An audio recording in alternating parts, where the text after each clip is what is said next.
If you remember orange cupcakes at school, the smell of burning leaves drifting through open windows, and waiting all year to watch. It's the Great Pumpkin Charlie Brown. Then you remember when October truly felt magical. It wasn't just a month, it was a feeling. What are we losing by letting that kind of magic slip away? The Great Pumpkin. Back before streaming, before you could watch anything anytime you wanted, It's the Great Pumpkin Charlie Brown was an event. You didn't just turn on the TV, you planned for it. Families marked it on the calendar like a holiday. You'd rush through supper, maybe a bowl of chili or goulash, and beg your parents not to touch that dial. When the CBS special logo came on, the whole room went quiet. The glow of the TV filled the living room, and for half an hour, the world felt safe and small again. Linus preached the gospel of the Great Pumpkin with absolute faith. Sally rolled her eyes, and every kid wondered if maybe, just maybe, he'd show up this year. The commercials were half the fun. Brock's candy corn, Woolworth's costumes, and McDonald's promos for caramel sundaes. You knew it was October by those ads alone. And when it ended, there was always that tiny ache. The kind that only comes when you know something special is over. These days, it's just a click away. But back then, it was once a year. A little slice of magic that only appeared if you made time for it. Halloween classroom parties. Every kid from the 1960s or 70s remembers the pure joy of a Halloween classroom party. The kind that started right after lunch, when your teacher wheeled in that squeaky metal cart, loaded with napkins, paper plates, and orange frosted cupcakes from someone's mom who baked for the whole class. The frosting always left your fingers sticky, and there was usually one cupcake that somehow lost its little plastic pumpkin topper before it made it to the table. Every desk turned into a party station. Somebody's mom would bring a jug of high C, another would show up with popcorn balls wrapped in wax paper, and the room smelled like sugar, paste, and pencil shavings. The decorations were pure elementary school magic. Construction paper ghosts with wobbly eyes, jack-o'-lanterns made from traced hands, and that black cat cutout with the arched back that every classroom seemed to have. If you were lucky, your teacher let everyone wear their costumes for the afternoon. You'd spend half the day fidgeting with a plastic mask that fogged up every 30 seconds, trying to see through the eye holes while pretending to focus on a math worksheet that no one was really doing. By the time the final bell rang, the floor was a mess of cupcake crumbs, paper streamers, and excitement. And nothing, not even the promise of trick-or-treating later that night, felt quite as perfect as that orange cupcake with your best friends under the flickering fluorescent lights. Pumpkin carving night. Every October had that one night that officially kicked off Halloween. Pumpkin carving night. The whole family gathered around the kitchen table, armed with old spoons, dull knives, and a stack of yesterday's newspapers. Each pumpkin was a personality test. Some went for funny faces, others for scary ones, but everyone had strong opinions on how the eyes should look. The first cut was always the best part, that pop of the stem as the lid came loose, followed by the smell that only a fresh pumpkin has, earthy, sweet, and a little bit like autumn itself. You'd reach in and scoop out the seeds by hand, squishing that cold, stringy mess between your fingers, while pretending not to be grossed out. Once the designs were done, the candles went in, and suddenly the room glowed like magic. The lights went off, and everyone admired their handiwork. Crooked smiles, uneven teeth, and all. Sometimes the wind outside would flicker the flames through the window, making the jack-o'-lanterns look almost alive. The leftover seeds got rinsed, salted, and roasted in the oven, filling the house with a toasty, nutty smell that lingered all night. And later, when you saw those pumpkins sitting proudly on the porch, their faces glowing against the chill, it felt like Halloween had truly arrived. County fairs. If you grew up in the 1960s or 70s, you knew October wasn't complete without a trip to the county fair. It was the highlight of small-town life. When the air turned cool, the lights came on, and the whole county seemed to gather under one glowing sky. You could smell popcorn, hay, and engine grease from the tilt-a-whirl all at once, and somehow it all blended into the scent of fall itself. The fairgrounds buzzed with energy, kids clutching ticket strips, mothers holding sweaters, and fathers trying to win stuffed animals with darts that never quite stuck. The Ferris wheel was the crown jewel, slowly turning against the orange dusk, giving you a view that made your stomach flutter in a way you couldn't explain back then. You'd wander past booths with caramel apples, candied nuts, and the sound of laughter rolling through the night. Maybe you stopped at the cakewalk table or tried your luck at the ring toss, pretending you didn't care about the prize, even though you secretly did. And if your county fair was lucky, someone from the local radio station was broadcasting live, their voice echoing across the loudspeakers like a hometown celebrity. By the time you piled back into the car, the cold had settled into your bones. Your shoes were dusty, and your pockets held nothing but ticket stubs. But it didn't matter. For one night, life felt bright, simple, and perfectly golden, like October itself. Haunted houses and spooky rides. Of course, no county fair was complete without testing your bravery, usually in the haunted house run by teenagers who took their jobs way too seriously. Every October, county fairs and small-town carnivals turned into wonderlands of fear. The good kind, the kind you paid for. Haunted houses and spooky roller coasters were the crown jewels of courage back in the 60s and 70s. The signs were hand-painted, the screams were real, and the monsters inside were usually bored teenagers with flashlights and rubber masks. But we didn't care. It was terrifying. The air smelled like popcorn, diesel, and fake fog. You'd inch through dark hallways where rubber bats hung from strings, or rattle through a funhouse coaster that promised ghosts around every corner, but mostly delivered loud noises and a few blinking lights. Still, it was pure magic. The moment that creaky car door slammed shut, you were in another world. The kind where you couldn't tell if you were laughing or screaming. Every kid had that one friend who pretended not to be scared, even as they clutched your arm for dear life. And when you stumbled out into the night air, blinking under the fairground lights, your heart racing, you felt like you'd just survived something epic. Those haunted rides might look simple now, but back then, they were everything. Proof that a few squeaky wheels, some spooky music, and a dark room could make a whole generation believe in ghosts. Woolworth's Halloween costumes. If you were lucky enough not to be stuck in a homemade costume that year, you know, the kind your mother whipped up from an old bedsheet or a cardboard box, the trip to Woolworth's was pure magic. Those aisles were lined with stacks of boxed costumes that felt like treasures, each one peeking out through a little clear window. Casper, Bugs Bunny, Frankenstein, all waiting to transform you into someone else for one glorious night. The smell hit you first, that unforgettable mix of new plastic, cardboard, and a hint of dust. Inside each box sat a thin vinyl suit and a hard plastic mask that never quite fit right. The elastic strap always pinched, and the eye holes never lined up. But when you pulled it over your face, you were unstoppable. You'd stand in front of the mirror, breathing through your mouth so the mask wouldn't fog up, while your parents gave a half-hearted, "Looks great," from the next room. And you didn't care. That crinkly costume made you feel like the coolest kid on the block. The trip home from Woolworth's felt like Christmas in October, clutching your costume bag in the backseat, dreaming of the candy haul to come. Those flimsy little suits might have torn before you reached the end of the street, but for one night, they were everything. McDonald's Halloween pails. By the late 70s and early 80s, McDonald's managed to capture the spirit of Halloween in something so simple, yet so perfect, those little orange plastic pails.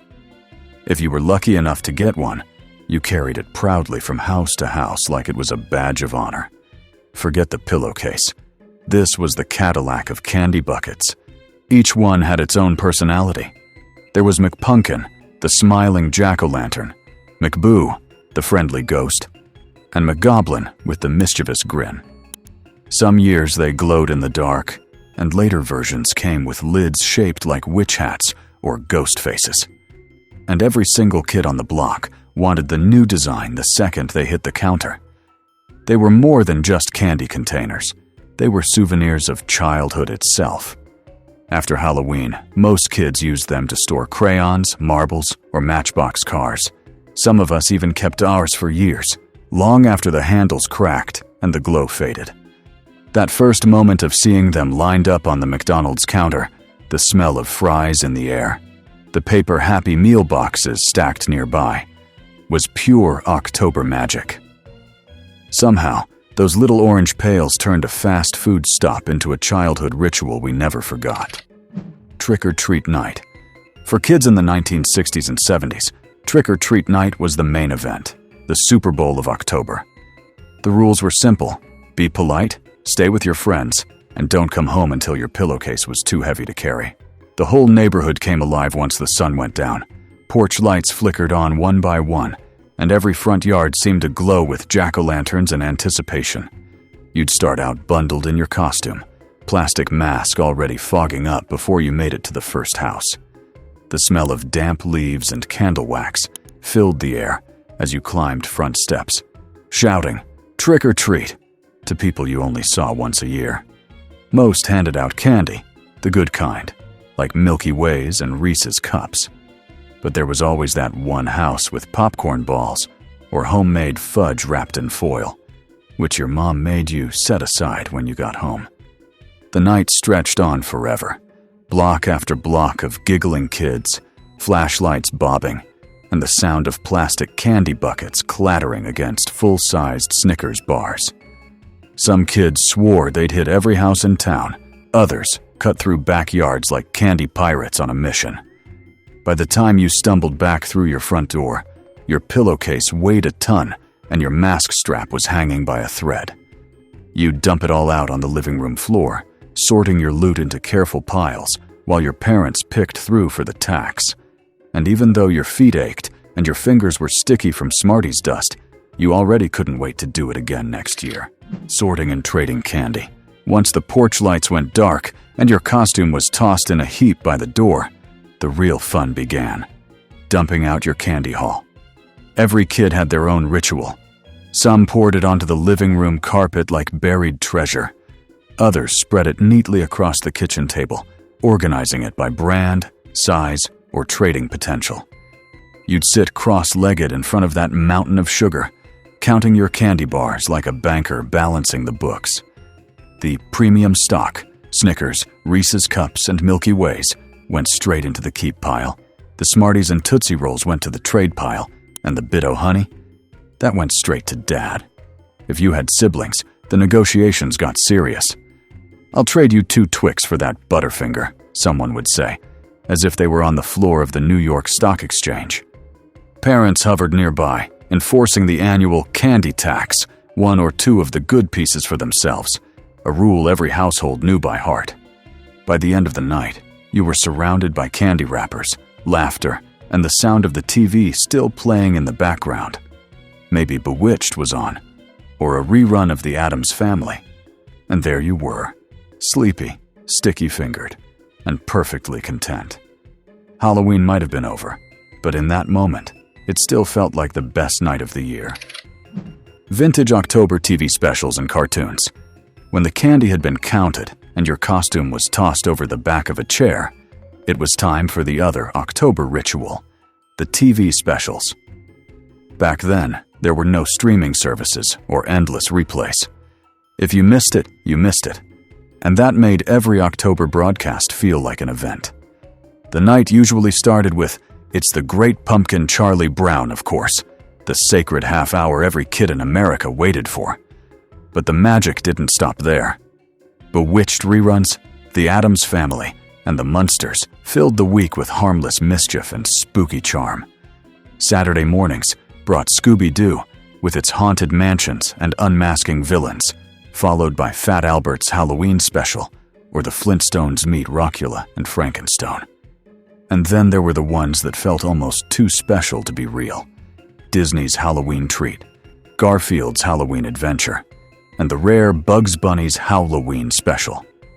When that came on, it felt like the whole world stopped just long enough for kids to live in that perfect glow of October magic. You'd curl up on the carpet, candy bucket nearby, the room dark except for the flicker of the TV. The commercials were part of the fun. Brock's candy, Woolworth's decorations, even the old McDonald's pumpkin pail ads. It was a small moment that somehow felt enormous. The kind of simple joy that didn't need a password or an algorithm, just the right show and a cozy blanket. Saturday mornings in October. Before Saturday mornings turned into errands and screen time, they were sacred, especially in October. You'd wake up before the sun, padding down the hallway in your pajamas, while the house was still quiet. The TV clicked on with that faint static hum, and soon the living room was glowing in soft blue light. No cable, no remote, just 3 or 4 channels, and somehow, that was enough. You'd pour yourself a bowl of cereal, maybe Frankenberry, Count Chocula, or Boo Berry if you were lucky, and settle in for hours of animated adventure. Scooby-Doo came first, of course, followed by the Bugs Bunny and Roadrunner show, Josie and the Pussycats, and Super Friends. If your cereal got soggy, you didn't care. You were too busy watching ghosts get unmasked or witches cast spells that never quite worked out. Every kid had their ritual. The same spot on the couch, the same blanket, maybe even a couch fort made from sofa cushions and imagination. The smell of bacon or pancakes would drift in from the kitchen, and you knew your parents were finally up. Saturday morning cartoons weren't just shows. They were a rhythm, a comfort, a promise that the weekend was officially here. And if the weather was chilly, even better. You'd pull your blanket tighter, sip your orange juice, and let the sound of laughter, cereal crunch, and Saturday morning magic fill the room. Those were the mornings when life felt easy, when joy came in 30-minute episodes, and your biggest worry was missing the next cartoon lineup. Pumpkin bread and hot cider nights. Before pumpkin spice lattes ever hit a drive-through window, the real flavor of fall came straight from your own kitchen. October nights meant warmth, not just from the oven, but from the rhythm of home. You'd walk in from the chilly evening air, cheeks pink, and the smell of pumpkin bread or spiced cider would wrap around you like a hug. Mama's recipe didn't need fancy ingredients, just canned pumpkin, sugar, a splash of vanilla, and a heavy hand with the cinnamon. The bread would bake until the whole house smelled like heaven itself. While it cooled on the counter, someone would be stirring a pot of cider on the stove. Apple juice, cloves, maybe a cinnamon stick or two, the kind that fogged up the kitchen windows. The best part wasn't even eating it. It was waiting, watching the butter melt into that first slice, warming your hands on a mug while the wind rattled the last of the leaves outside. Sometimes you'd pair it with a scary movie on TV or a board game that went long past bedtime. There was nothing fancy about it, just flour, spice, and the comfort of being together. But somehow, those smells and sounds made October feel alive in a way you can still almost taste. Raking leaves and jumping in. Back before leaf blowers and yard bags, raking leaves was a full family ritual, and half the fun had nothing to do with cleaning up.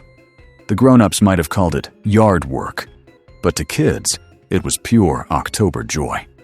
The smell of dry leaves mixed with chimney smoke and crisp air, and the steady scrape of metal rake against the ground was like autumn's own soundtrack. You'd rake all afternoon, dragging those piles together until they were taller than you. Your dad would warn, "Don't jump in yet," while you pretended to listen, and then dove in anyway. Leaves would explode around you in a shower of gold, red, and copper, sticking in your hair and shoes, while you laughed so hard you could barely breathe. Sometimes neighbors joined in, kids darting from yard to yard, chasing each other through the crunchy piles as the light softened into that honey-colored glow only October could make. The air felt cooler, the laughter louder, and for a few perfect hours, it seemed like fall might last forever. When the fun finally ended, Everyone grabbed a rake again, pulling the piles toward the curb for the city trucks to collect later in the week. Some neighbors burned theirs right in the ditch, and that smoky, sweet scent drifted down every street like fall's signature perfume.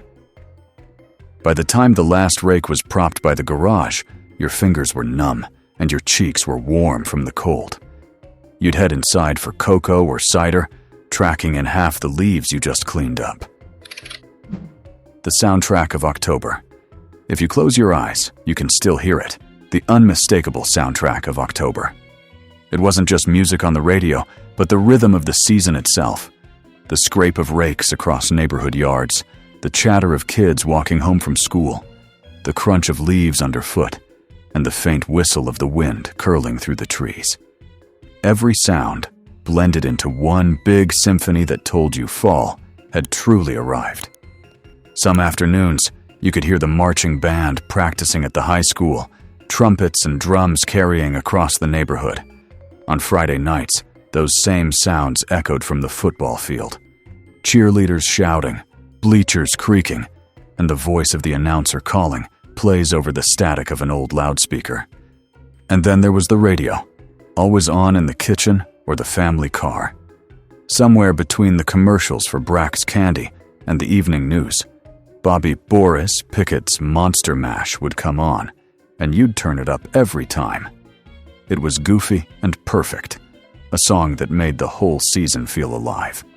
You might have heard it 100 times, but it never got old.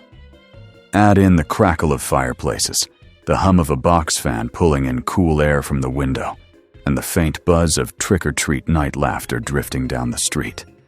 And that was October. A mix of comfort, excitement, and sound memories that somehow play on repeat, year after year, long after the leaves have fallen. The last warm evening of October.